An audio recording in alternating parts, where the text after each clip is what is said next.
primera vez tengo que manifestar mi desacuerdo total con el enfoque que Carlos Alberto Montaner le ha dado al tema del coronavirus y de su impacto económico y de la ruina que causa, estando de acuerdo con él en cosas fundamentales, en que esto es una situación nunca vista y que aquí hay que elegir entre males el menor.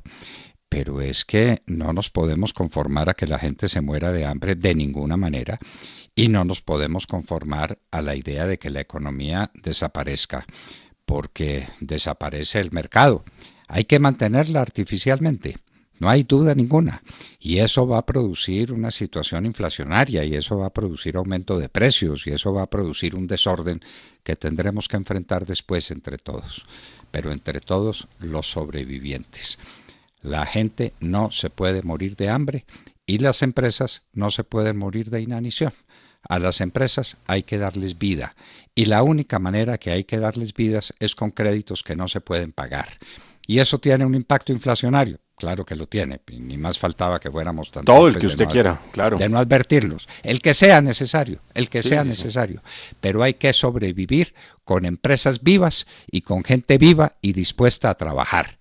Y hay que trabajar después solidariamente y con empeño porque es la lucha por la supervivencia. Bueno, en eso estamos, pero tenemos más cosas que hablar al oído. Hay unas reuniones internacionales importantísimas y Santiago Castro nos habla sobre ellas. Bienvenido a casa otra vez, Santiago, adelante. Doctor Fernando, muy buenos días para usted, para los compañeros en la mesa de trabajo y para todos nuestros oyentes en la hora de la verdad. El día de ayer se reunieron en Washington los equipos del Grupo Banco Mundial y del Fondo Monetario Internacional para revisar las consecuencias que tendrá la pandemia del coronavirus en los países que reciben apoyo de la Asociación Internacional de Fomento AIF. En una declaración conjunta, hicieron un llamado a todos los acreedores bilaterales oficiales a suspender los pagos de la deuda de los países de la AIF que soliciten periodo de gracia. Esto para el Grupo Banco Mundial y para el FMI ayudaría a los países de la AIF con necesidades de liquidez inmediatas a hacer frente a los retos que plantea este estallido del coronavirus y daría tiempo para evaluar el impacto de la crisis y las necesidades de financiamiento de cada país.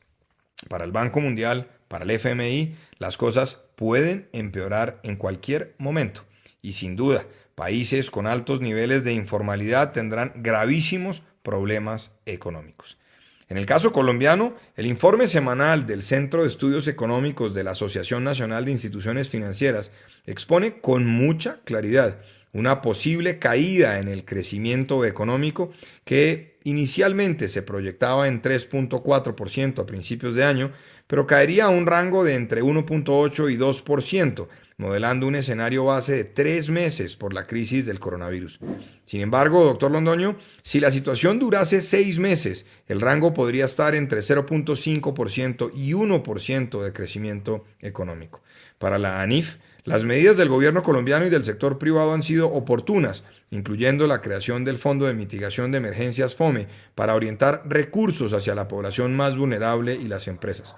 Sin embargo, advierte al gobierno sobre un nuevo paquete de medidas en caso de que la crisis no se supere en el tiempo previsto. De igual modo, advierte que de prolongarse el aislamiento, los recursos se agotarán y la economía entrará en una espiral negativa de la cual será muy difícil recuperarse. Por último, la ANIF sugiere un plan de recuperación en el cual el aislamiento debe cubrir el periodo de tiempo estrictamente necesario y proceder con un plan por etapas para recuperar la economía. El problema, doctor Londoño, radica en no saber a ciencia cierta el impacto real en tiempo de aislamiento que tendrá la pandemia. Todos debemos ser solidarios, por supuesto, y exigir medidas de urgencia que vayan mucho más allá de la ortodoxia que en ocasiones hemos defendido.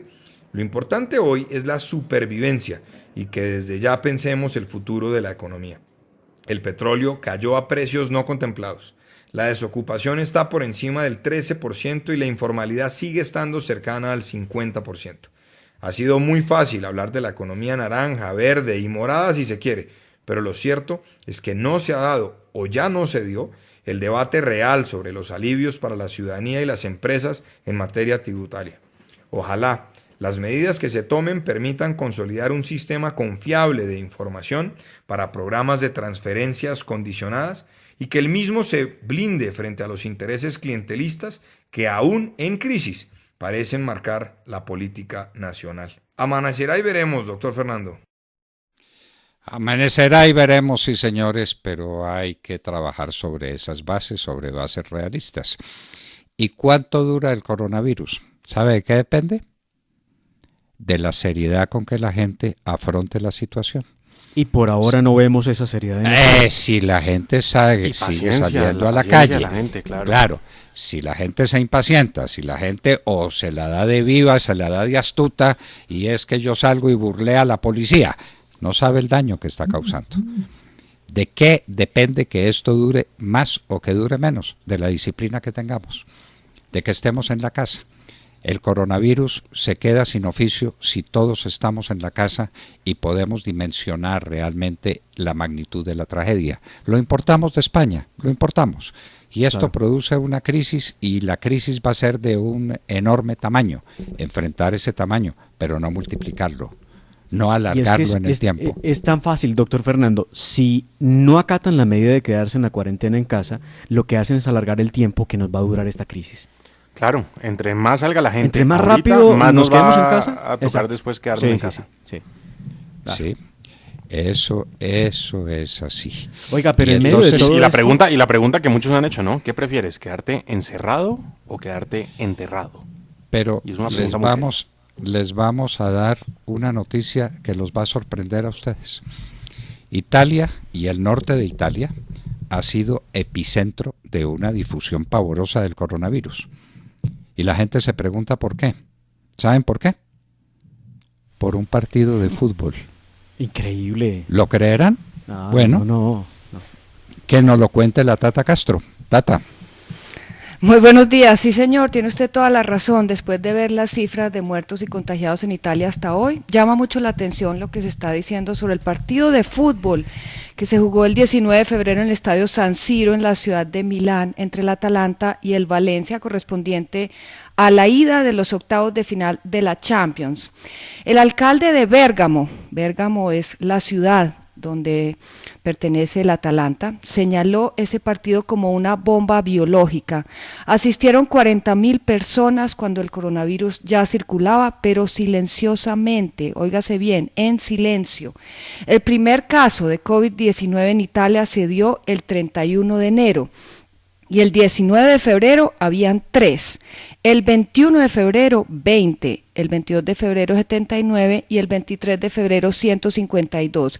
Estas cifras se las estoy diciendo porque ya van a escuchar lo que les voy a contar. Ese partido donde todos los hinchas de Atalanta viajaron de Bérgamo a Milán, vieron cómo su equipo debutante en esta Champions arrolló al Valencia ganándole 4-1, razón por la cual los bares de la ciudad se llenaron, la celebración fue grande y el regreso a Bérgamo de toda esa gente disparó los casos de COVID-19 en esa región de Italia, donde el fútbol, la ignorancia y la irresponsabilidad fueron el detonante. Esta vez el espectáculo no fue en el campo de fútbol, fue dentro del hospital Fabiano Di Marco de Bérgamo, donde a partir del 1 de marzo se llenó de pacientes con neumonía severa.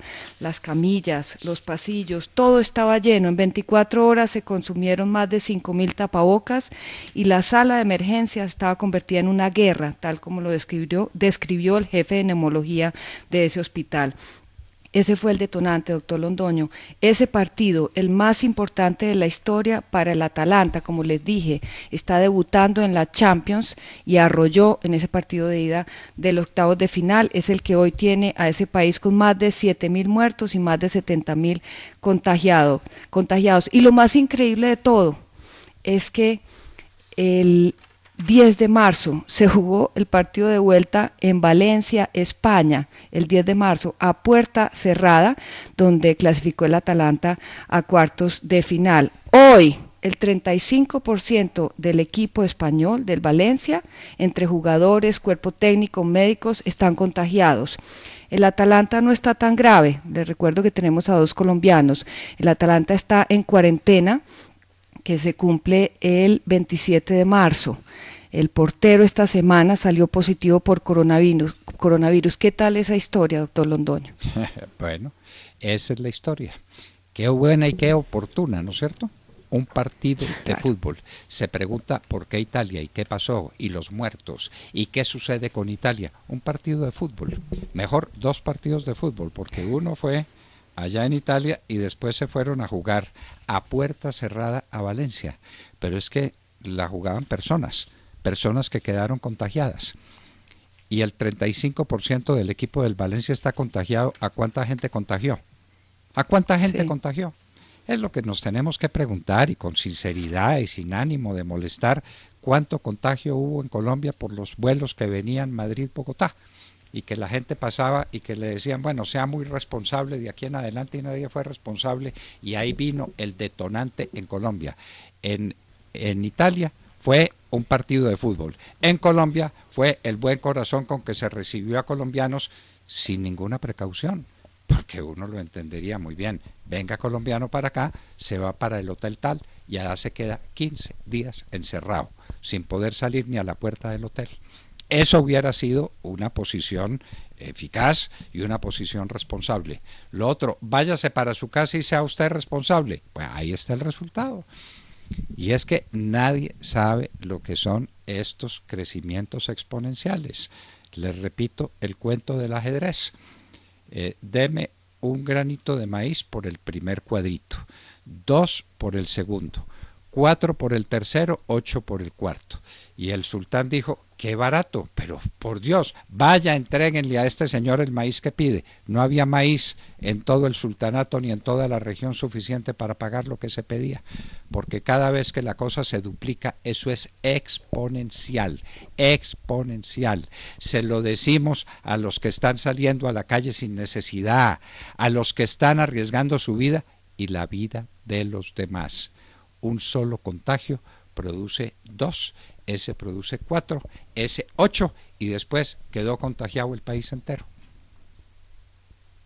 Parece que la gente no comprende, ¿no? No. Increíble que la gente no comprenda. No, y tenemos malos ejemplos, como el de Estados Unidos, por ejemplo. Esa es una cosa que nadie entiende. ¿Por qué Luisiana es el epicentro? Por el Mardi Gras, el carnaval, una fiesta, sí. El carnaval, el Mardi Gras, una fiesta. ¿Por qué California está en lo que está? ¿No vieron ustedes las fotografías tan elegantes de la gente en las playas de California divirtiéndose? Claro, cuando ya les habían dicho que se quedaran en la casa. ¿A qué tan astutos? Vea lo que está pasando en California. Mire, y me da culpa. Es un suicidio colectivo. Que salieron de la ciudad a repartir besos y abrazos por toda Cundinamarca. También, mire que hacemos cosas muy parecidas, ¿no? Igualmente en Antioquia, ¿no? Sí, en Antioquia igual ocurre en Antioquia. Sí, señor.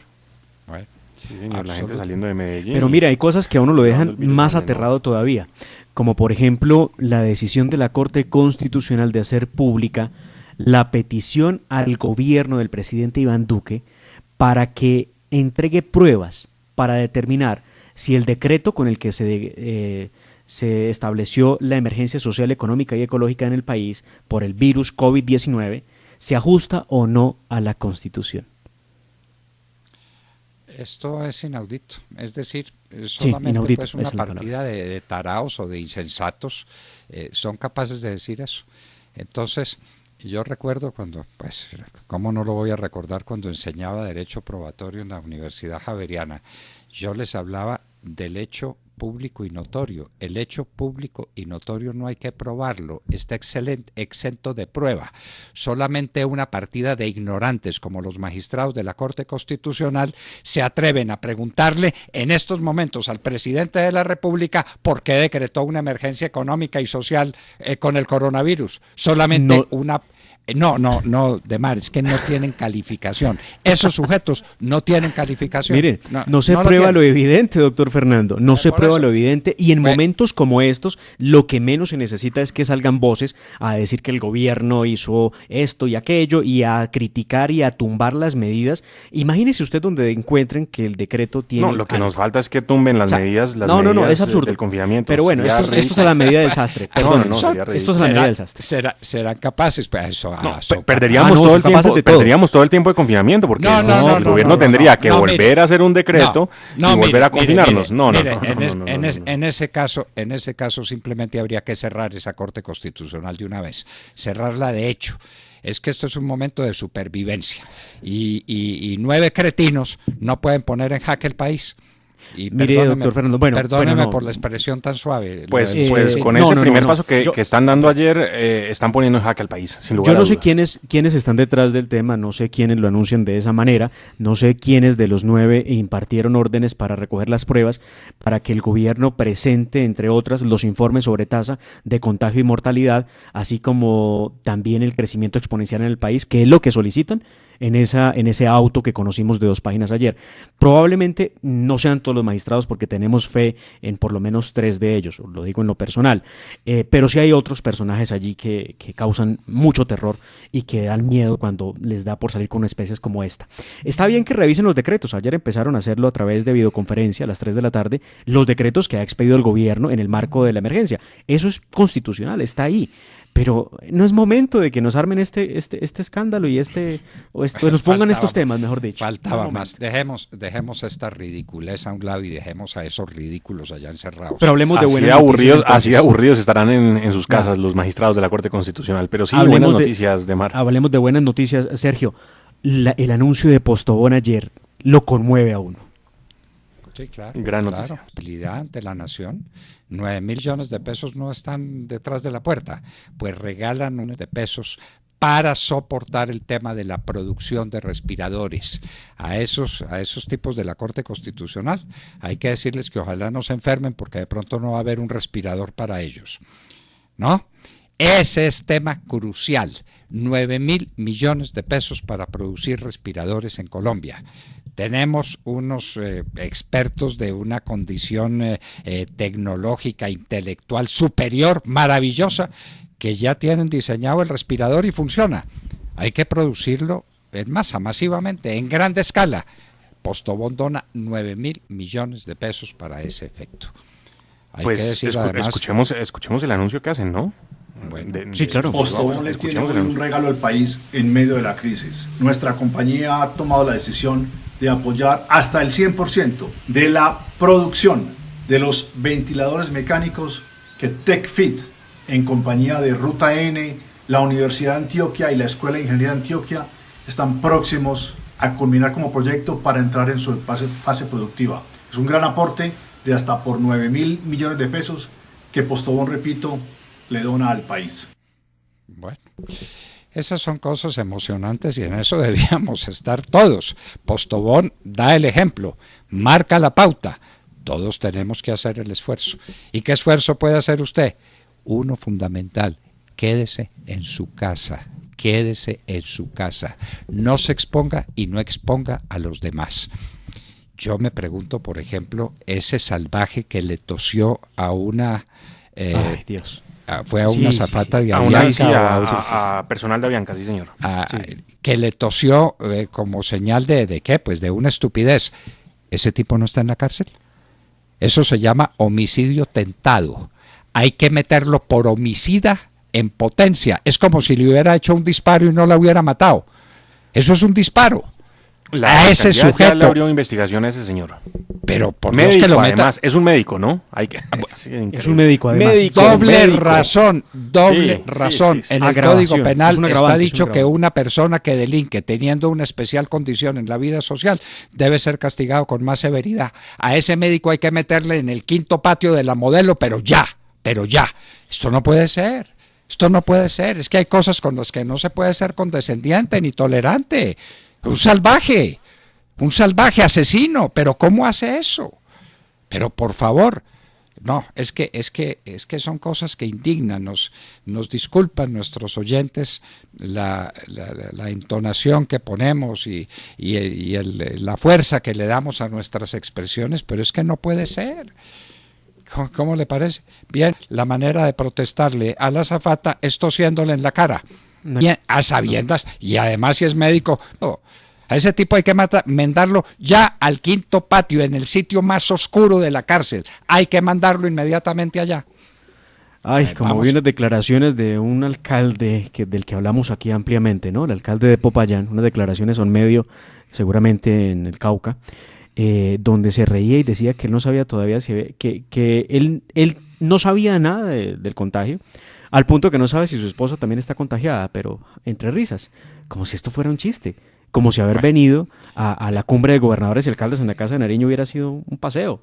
Ese sujeto también había que meterlo a la cárcel. Es que hay que dar ejemplos, hay que dar ejemplos. La policía y los jueces no pueden meter a la cárcel a todo el mundo que viola la ley, pero el valor ejemplarizante de las condenas, el Código Penal tiene ese efecto, ejemplarizar. Mire, no se comporte de esta manera porque vea lo que le pasa al que se comporta así. Entonces, al alcalde de Popayán, a la cárcel, pero a la cárcel física, por insensato, por irresponsable, por agresivo. No hay derecho a que hubiera hecho tal cosa. Por haber firmado un documento donde decía, o negaba más bien, que en los últimos 14 días había estado en el extranjero. Así de fácil, en Europa. Un error matemático que le puede salir carísimo porque volvió al país el 1 de marzo, llenó el documento el 14 de marzo diciendo que no había estado fuera del país durante los últimos 14 días y es un tema tema literalmente, que puede derivar, por supuesto, en una condena penal. Nuestro colega Luis Carlos Vélez da cuenta de que en los Estados Unidos hay 3 millones de personas que están pidiendo subsidio por desempleo, porque esto se está creciendo exponencialmente. Hay que impedir el desempleo. Hay que impedir que las fábricas se cierren, que las empresas se cierren. Hay que impedirlo. En Colombia debemos tomar esa providencia inmediatamente. El Banco de la República, al demonio con su ortodoxia. Hay que mantener vivas las empresas. ¿Cómo se mantienen vivas?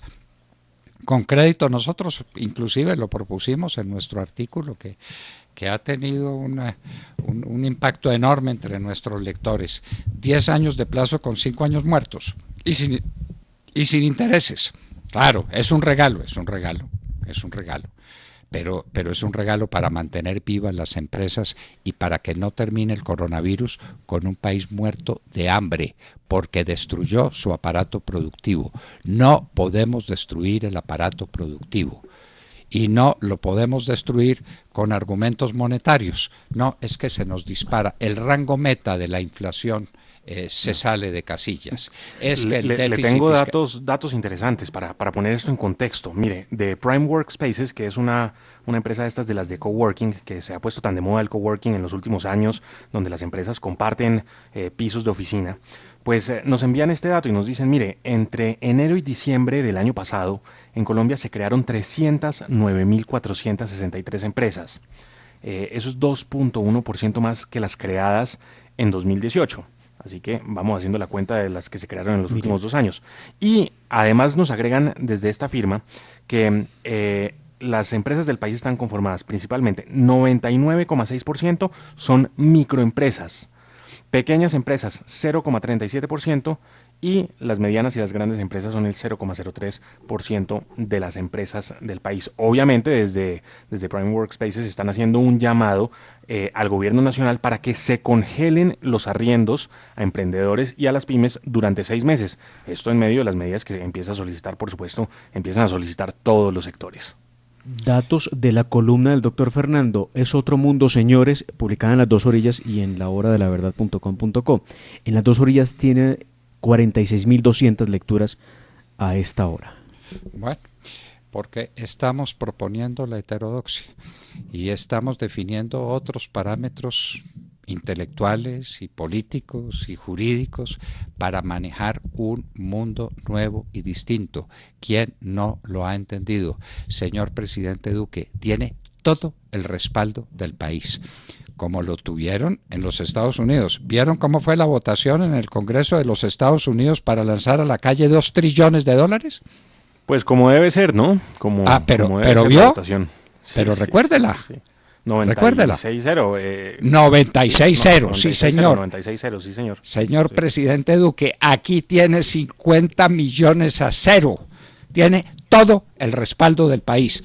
Habrá por ahí algún loco algún magistrado de la Corte Constitucional. Algún magistrado de la Corte Constitucional haciendo boberías. No se preocupe, no se preocupe. Tome las decisiones que tenga que tomar.